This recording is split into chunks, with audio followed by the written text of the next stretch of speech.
हाय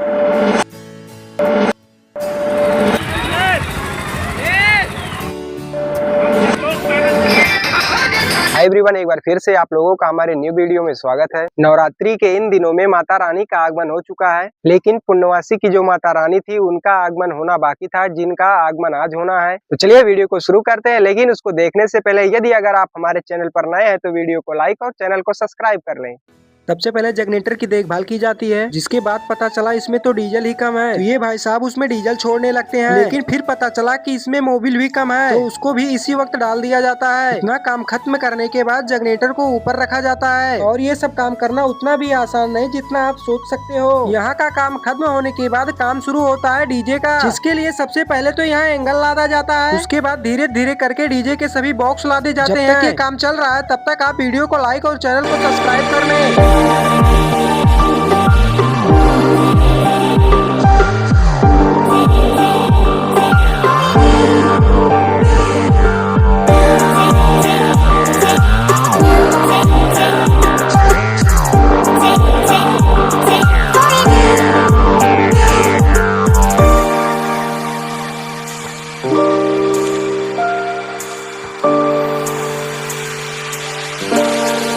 finally इतनी मेहनत के बाद डीजे रेडी हो चुका था, जो कुछ इस प्रकार से दिखाई देने लगा। पूरे सेट का परमिशन नहीं था, इसलिए केवल 4 बॉक्स को रखा गया। लेकिन आप सेट को बुक कर सकते हैं, जिसका कॉन्टेक्ट नंबर मेरे डिस्क्रिप्शन में है। उसके बाद हम लोग यहाँ से निकल जाते हैं माता रानी को लाने के लिए।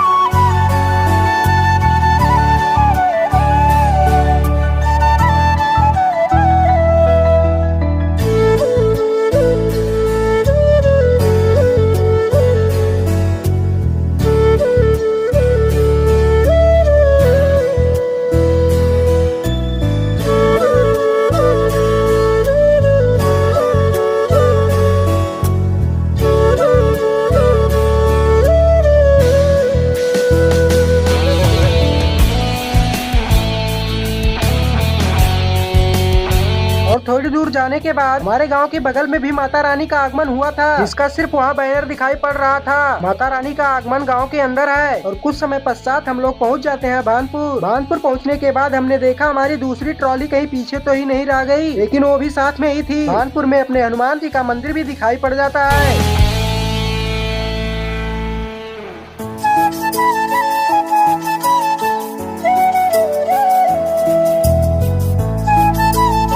थोड़ी दूर जाने के बाद भानपुर की भी महारानी विराजमान थी। इसे देखने के बाद ऐसा लगा कि स्वयं माता रानी इसमें विराजमान है। थोड़ी दूर जाने पर भारत का तिरंगा दिखाई पड़ जाता है, जिसको रिकॉर्ड करना बहुत ही जरूरी था।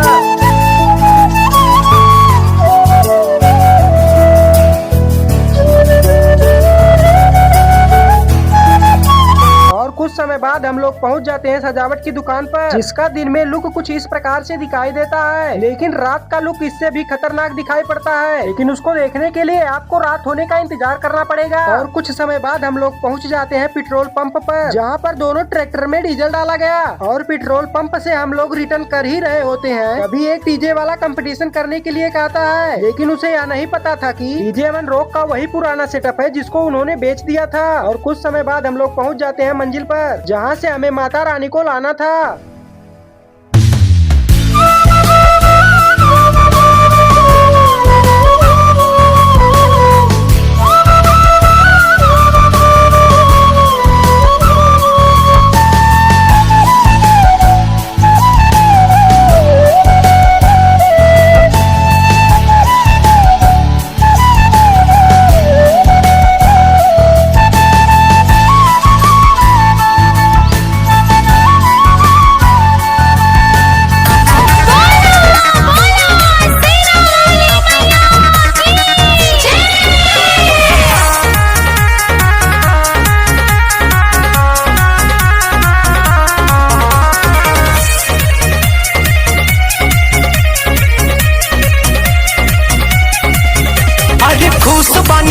के दशहरा में पाके पर साल आयल रही अरजी लगा के।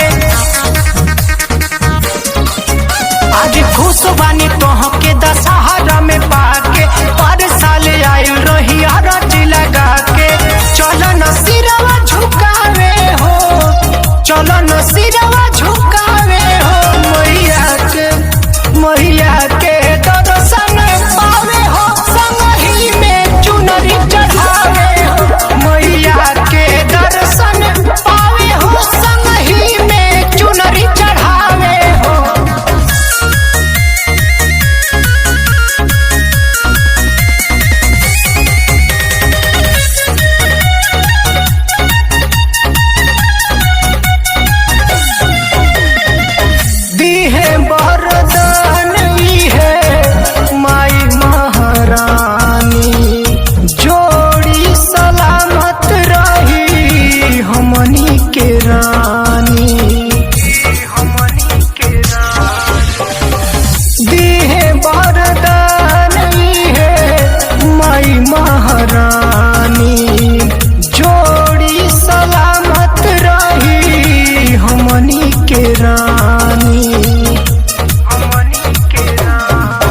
चला हो।